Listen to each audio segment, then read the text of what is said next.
I like what my friend Janet said. She says, Jamie, it's just experiential, not about our salvation. You're confusing sonship with fellowship. Not. And she's right. It's good to talk about what people try to say. So I posted this clip from the Once Saved, Always Saved video that debunks Once Saved, Always Saved. And so why is this not something where you can insert, it's sonship means you can't lose your salvation, which is made up, right? A son won't lose their salvation, obviously, if they abide, okay? You don't get to change the context here. Why? Is in Romans 11, the Jews that were cut off for not accepting Jesus while he was here didn't just lose sonship. They lost their salvation, who is Jesus. Right? Because if you have Jesus right in front of you teaching and you reject him, you certainly are rejecting God unto salvation. You can't. So like someone's going to try to say, well, it's corporate. The Jews corporately, although that's problematic for dispensationalists. But the point is this: the individuals who didn't accept Jesus while he was present with them, those individuals are cut off. If anyone's cut off from salvation, it's those who had Jesus teaching in the flesh right in front of them and they rejected him unto their death. They're cut off for unbelief. That is salvific. Romans 11 then says, like they were cut off for not accepting Jesus, you too can be cut off if you don't remain in his kindness. If you don't remain. That's Paul echoing Jesus in John 15. The only way of salvation is Jesus.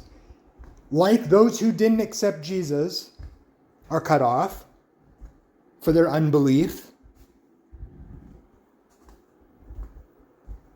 you too will be cut off. There's no getting around it. Behold then the kindness and severity of God. To those who fell, severity, but to you, God's kindness, if you continue in his kindness. Otherwise, you also will be cut off.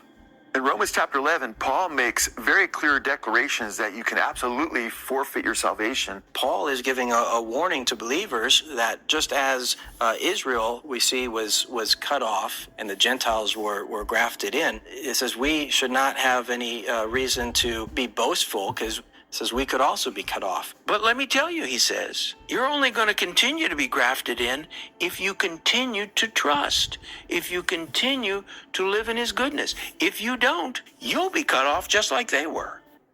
Yeah, so look, I know you don't like it if you're once saved, always saved. It's like I was listening to the other night. Oh, you're not lost because of sin. There's a sin problem. That's why humans are lost. Jesus takes away that. He dies for the whole world. And then people try to say, well, he died to remove the sins. Now God just is going to burn you forever if you don't believe. Think about how stupid that is. How missing the point that is. How desperate it is to get out of verses that clearly prove your theology wrong.